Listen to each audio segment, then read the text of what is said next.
Hey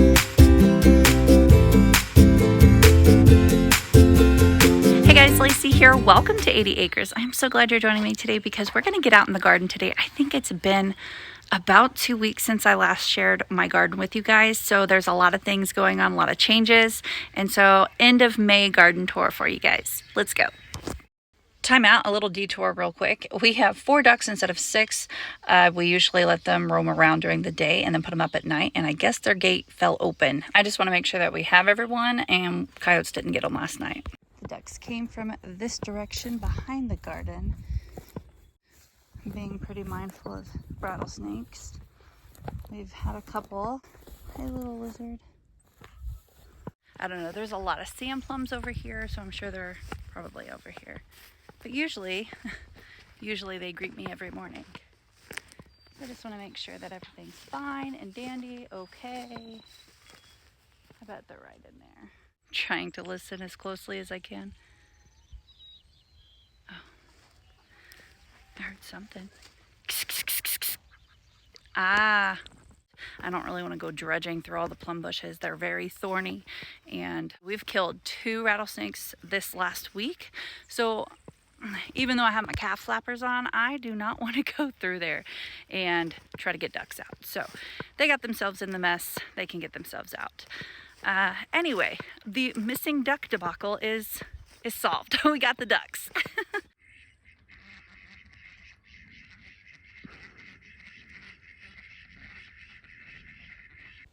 All right, so let's get back to the garden. I am in zone 6B, Northwest Oklahoma, and we've had a lot of rain in the last 2 weeks. So garden's looking great without me watering it. Let's start with the potato bed first, which will actually include a setback. The first setback, chickens. Always clip your chickens' wings. They hop this fence right here and they get into here. So reminded us to clip our wings because this side looks good, this side looks good, but the middle. Chickens like to root around, they like to scratch, tear up stuff. I did do my best at salvaging what I could, but it's not really looking too promising, so moving on. I'm trying to boost up this second bed with some manure. I planted 23 jalapeno pepper plants a couple days ago. I got a couple tomatoes in here and Anaheim peppers, but they were looking on the yellow side, which means a lack of nitrogen. So I added a couple of bucketfuls of manure. So hopefully that will give them a boost. Now this third bed actually has a row of paste tomatoes as well as a spotty row of green beans. Not really sure what happened there. So we have sunflowers growing right here, squash in the middle, which our squash is really good. But then again, our green beans just really didn't germinate very well. So I don't know what's up with that. In the 5th bed, I have San Marzano tomatoes, my paste tomatoes, and my green beans once again. Now again, they didn't really germinate as well as previous years. Like I've already said this before, green beans are like my favorite thing to grow, and this year they're just not germinating.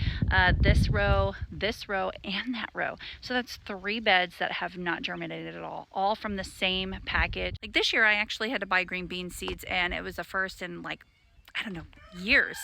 And last year I had just had Aitley in July, and I was kind of just wearing thin on a lot of projects. So I decided not to save seeds, which was probably not the best thing to do because obviously these beans that I actually bought from the store did not germinate. And so I'm going to try again. I'm going to re-sow. So it's going to be just fine. I'm not going to worry about it. Our potatoes are nil. Our green beans are nil. But I'm not going to really worry myself too much about it. Every year you get presented with new problems, and every year you just have to try to figure them out. Now this row right here has cherry tomatoes and cucumbers. Cherry tomatoes are doing great. Our cucumbers got washed out, and so I tried to transplant a few of them, and this row is doing all right. I heavily planted this row, and not a lot of them came up, but this will work.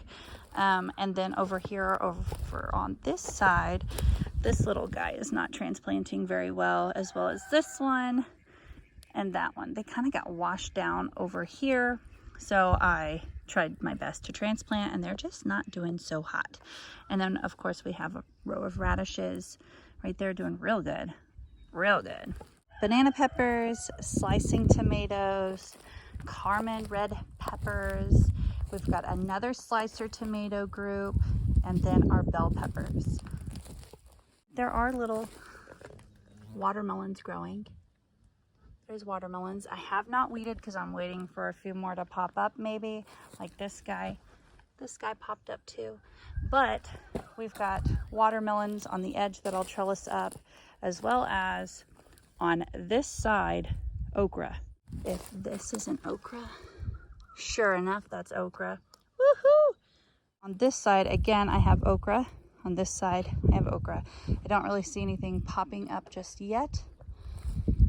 More peppers, more tomatoes, and more peppers. We are not going to be short on tomatoes and peppers this year for sure. I do have these 2 other beds that I was going to plant my green beans in, but after seeing that package of green beans, because I bought them in bulk, was not germinating, I don't really want to put those green beans over here. So I'm going to have to go through and see if I can find some more. I don't know. It's kind of like, what happened? Did I only get the default green beans? I don't know. And that's the garden. We got 11 beds, but only 9 of them are planted, and overall health of the garden seems to be really, really good. And now let's move on to the other areas that we grow in.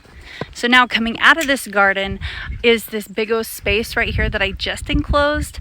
We're going to use for pumpkins. We're going to be planting pumpkins. Hopefully it'll work out right there.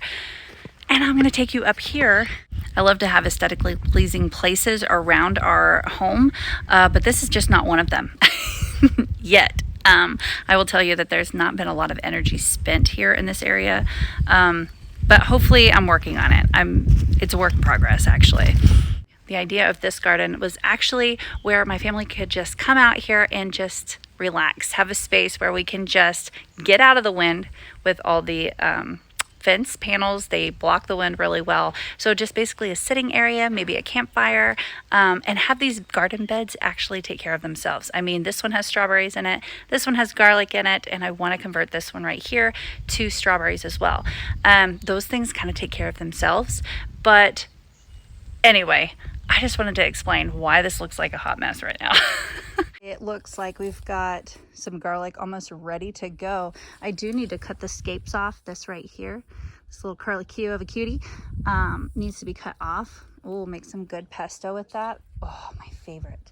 But I can actually almost harvest this here probably pretty soon. Like, those really need to be coming up out of the ground pretty quickly.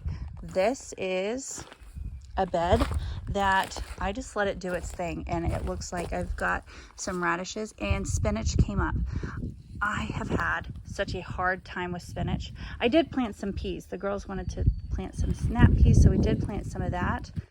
And it looks like we have a carrot growing. Oh, look at that. I need to come out here and grab those. And lettuce, another little, that is cilantro that I planted not even in this bed. Hi. Some lettuce in here, another radish. I want to say this right here is kale, maybe some kale. Now for a bed that I only planted peas in, I cannot be disappointed. This is quite the variety. And after a rough start last year, this bed has actually bounced back quite a bit. That is a cutie. Can't wait. We've been harvesting out of this bed for the last several weeks. Putting on some runners out of our strawberries, an asparagus sprig. I did plant some asparagus in here, which seems to be taken off. We've got a couple of them. I did plant some onions in here as well. And this mighty little thing is cilantro. It is, don't worry. And these flowers will make it into coriander. And now on this side of the garden, we've got some herbs growing. The girls planted some flowers in this box, and now they're popping up. Mint always has to be contained, so we've got mint, stevia, some basil, and thyme. These 2 planters have seeds in it, but they're not popping up yet. So hopefully there'll be something growing. I know that these are zinnias. This is Munstead. We'll see how well that grows there. I don't know, there's some flowers growing. I don't remember what they planted. They just picked out a whole bunch of seeds at the store and that's what they got. We'll see what there is. And then we've got some lemon balm on this side. And this is, I believe, oregano. Yeah. Oregano, stevia, chamomile, and I don't know what's planted in this, but there's something.